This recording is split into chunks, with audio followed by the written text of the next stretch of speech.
27 વર્ષથી ધોળકાથી દેવભૂમિ દ્વારકા જઈ રહેલ પદયાત્રીઓના સંઘ માટે ઉપલેટાના સેવકો દ્વારા માનવ સેવા। છેલ્લા 27 વર્ષથી અમદાવાદના ધોળકાથી દ્વારકા જઈ રહેલા પદયાત્રીઓના સંઘનું રાજકોટ જિલ્લાના ઉપલેટામાં આગમન થતાં આ પંથકના સેવકો દ્વારા માનવતાભર્યું કાર્ય કરી સંઘમાં ચાલીને જઈ રહેલા પદયાત્રીઓ માટે વિશેષ માનવ સેવા પૂરી પાડવામાં આવી છે। ત્યારે આ સેવાઓ અને સુવિધાઓથી સંઘમાં પણ આનંદની લાગણી જોવા મળી હતી। રાજકોટના ઉપલેટાના સેવકો દ્વારા ધોળકાથી લઈ દ્વારકા સુધી પદયાત્રા કરનારા ભક્તો શ્રદ્ધાળુ માટે સેવકો અને આગેવાનો દ્વારા ખાસ વ્યવસ્થા કરી માનવ સેવાનું ઉત્તમ ઉદાહરણ પૂરું પાડી સંઘ માટે વિશેષ સેવા પૂરી પાડી છે। જેમાં છેલ્લા 27 વર્ષથી શ્રદ્ધાળુઓ દ્વારા અમદાવાદ જિલ્લાના ધોળકાથી લઈ દ્વારકા સુધીની હોળીના ઉત્સવ નિમિત્તે ખાસ પદયાત્રાનું આયોજન કરવામાં આવે છે।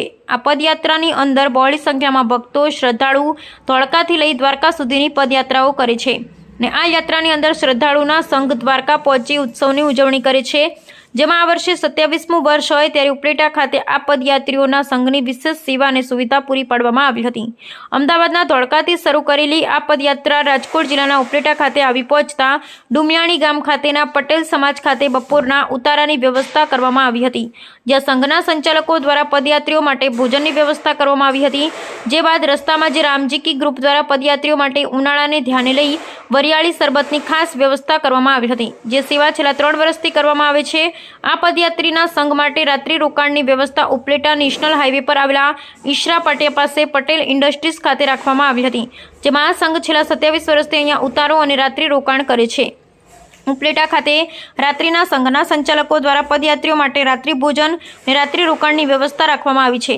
ત્યારે પદયાત્રીઓ માટે ઉપલેટાના સેવાભાવી યુવકો દ્વારા છેલ્લા 3 વર્ષથી વિનામૂલ્યે પદયાત્રીઓ માટે દૂધની વ્યવસ્થા ઊભી કરવામાં આવી રહી છે અને અહીંયા ઉપલેટાના એક માનવ સેવક દ્વારા 25,000નો આર્થિક સહયોગ પણ આપવામાં આવ્યો હતો।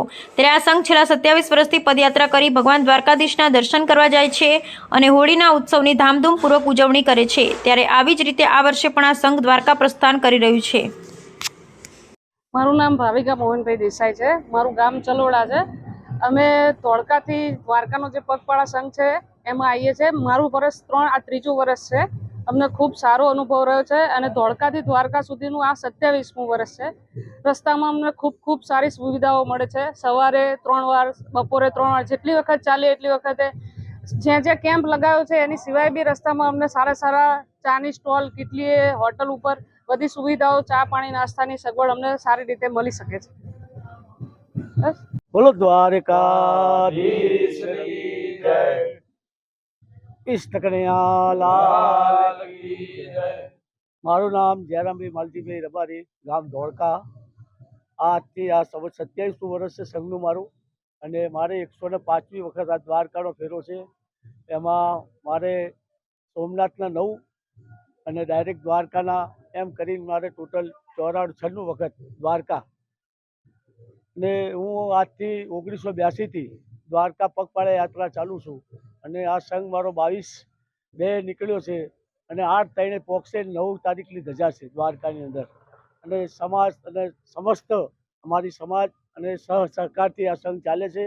અને બધા ભાઈઓ, કુટુંબ, સગાવાલા, સંબંધીઓથી બધા મારા દ્વારકાના પગપાળા યાત્રામાં જે પણ આવે છે એ બધાને મારે ખૂબ અભિનંદન છે। અને આ સંઘ કેટલાય વર્ષોથી સુધી ચાલે એવી અમારી પ્રાર્થના છે અને સૌનો સાથ સહકાર આવે એવા અમારા ખૂબ અભિનંદન। દ્વારકાધીશ જય, દ્વારકાધીશ જય। મારું નામ રોહનભાઈ માલજીભાઈ રબારી, ગામ ધોળકા। ધોળકાથી દ્વારકા પગપાળા યાત્રા સંઘ છેલ્લા 27 વર્ષથી અમે બધા ભેગા મળી આનું આયોજન કરીએ છીએ। અમારી સાથે જમવાની વ્યવસ્થા, પાણી, મિનરલ વોટરની વ્યવસ્થા તથા રસ્તામાં મળતી ચા, પાણી, નાસ્તાની સેવાનો લાભ લઈએ છીએ। બપોરનું આજનું રોકાણ અમારું ડુમિયાણી પટેલ સમાજમાં હતું, ત્યાં રહેવા રોકાવાની વ્યવસ્થા કરવામાં આવી હતી। ત્યારબાદ ઉપલેટાથી આગળ ઈશરા પાટિયા પટેલ ઇન્ડસ્ટ્રીઝમાં અમારું રાત્રિ રોકાણ છે, ત્યાં પણ રહેવા રોકાવાની વ્યવસ્થા કરવામાં આવી છે। અમારું આગામી રોકાણ ચૌટા આયર સમાજની વાડીમાં છે। આ સેવામાં લગભગ 27 વર્ષથી તમામ પદયાત્રીઓ, રબારી સમાજ, આ બધાનો ફાળો હોવાથી આ કાર્ય સંપન્ન થયું છે અને આવું નવું કાર્ય અવિરત ચાલતું રહે તેવી ભગવાન દ્વારકાધીશને પ્રાર્થના। જય દ્વારકાધીશ। અને ધોળકાથી દ્વારકા સુધીના તમામ જે જગ્યાઓ અમારા રોકાણ જે જગ્યાએ અમારા ચા નાસ્તાનું આયોજન તમામ આયોજકોનું અમને સહકાર મળતો રહે છે અને અવિરત મળતો રહેશે. ઓકે, એના સેવા જો લખાવી હોય તો રસોડા નિમિત્તે છેલ્લા 10 વર્ષથી એડવાન્સ બુકિંગ ચાલતું આવે છે. કોઈને રસોડું આપવું હોય તો એડવાન્સ બુકિંગ 10 વર્ષ પહેલા કરાવવું પડે. રેડી? જય રામજી, જય દ્વારકાધીશ.